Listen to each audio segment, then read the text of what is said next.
Hello everyone. तर कसे आहात सगळे? दीपास टेस्टी डिलाईटमध्ये तुम्हा सर्वांचं खूप खूप स्वागत आहे. तर कांदा पात आपण नेहमी वेगवेगळ्या पद्धतीनं बनवत असतो. तर आज मी झणझणीत असा कांद्या पातीचा ठेचा बनवते. तर व्हिडिओ शेवटपर्यंत नक्की बघा. तर त्यासाठी मी एका मिक्सरच्या भांड्यामध्ये 1 इंच आलं घेतलं आहे, ते बारीक कट करून घेतलेलं आहे. त्यानंतर 10 ते 12 लसूण पाकळ्या घेतलेत आणि या 4 हिरव्या मिरच्या आहेत. तर त्या फार तिखटवाल्या नाही आहेत, त्या तुम्ही तिखटपणानुसार कमी जास्त करू शकता. त्यानंतर 8 ते 10 कढीपत्त्याची पानं आणि ही कांदा पात आहे ती अगदी बारीक अशी मी चिरून स्वच्छ धुवून वगैरे घेतलेले आहे. तर आपल्याला हे सगळं एका मिक्सरच्या भांड्यात घ्यायचं आहे आणि ते आपल्याला वाटून घ्यायचं आहे. तर थोडंसं जाडसर असं मी वाटून घेणार आहे. तर बघू शकता त्यामध्ये कांदा पात पण थोडी थोडी अशी राहिली पाहिजे अशा टाईप मी वाटून घेतलेलं आहे.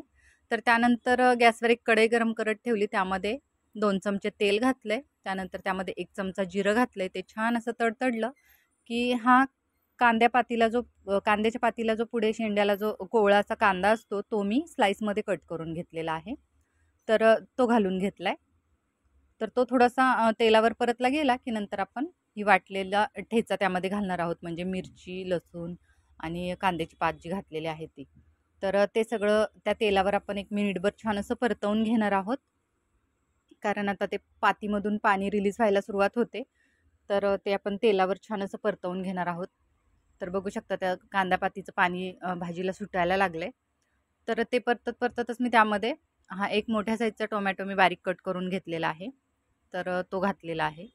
तर टोमॅटो पण आपण त्यासोबत परतवून घेणार आहोत. तर आता बऱ्यापैकी त्यातलं पाणी हे कमी व्हायला लागलेलं आहे. तर त्यानंतर घालूयात धना-जिरा पूड, त्यानंतर चवीनुसार मीठ आणि अगदी पाव चमचा मी हळद घातलेली आहे. आणि आता हे मिक्स करून घेऊयात. आपल्याला आता नंतर तिखट असं काही घालायचं नाहीये, कारण आपण हिरव्या मिरच्या घातलेल्या आहेत. तर आता ते परत 1 मिनिटभर मी परतवून घेतलं आणि त्यानंतर मी परत वरून अगदी कोवळी अशी कांद्याची पात बारीक चिरून घातलेली आहे. की बाकी तर आपण वाटली होती, पण मी थोडीशी शिल्लक ठेवली होती, तर ती आपण घालून घेतलेली आहे. त्यानंतर हा शेंगदाण्याचा कूट आहे. तर भाजलेले शेंगदाणे मी जाडसर असे कुटून घेतलेले आहेत. तर ते आपल्याला घालून घ्यायचे. ते नंतर दाताखाली येतात तर खूप छान लागतात. तर त्यामुळे मी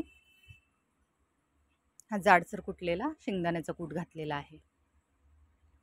तर आता कूट घालून आपल्याला तो शिजेपर्यंत परतवून घ्यायचं. तर आपण त्यामध्ये पाणी बिलकुल घातलेलं नाहीये. जे कांद्याच्या पातीला वगैरे पाणी सुटलं होतं त्यामध्येच आपण ही शिजवून घेतलेलं आहे. तर आता बऱ्यापैकी आपली ही भाजी शिजून रेडी झालेली आहे.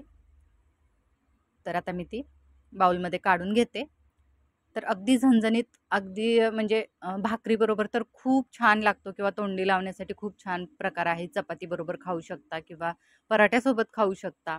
तर कांद्याची पात जर आवडत नसेल तर कांद्याच्या पातीपासून हा बनवलेला झणझणीत ठेचा तुम्हाला नक्की आवडेल. तर मी बनवलेला हा कांद्याच्या पातीचा ठेचा तुम्हाला कसा वाटला ते मला नक्की सांगा. तसेच आपल्या चॅनलला कनेक्टेड राहा. लाईक, शेअर, सबस्क्राईब करा. Thank you.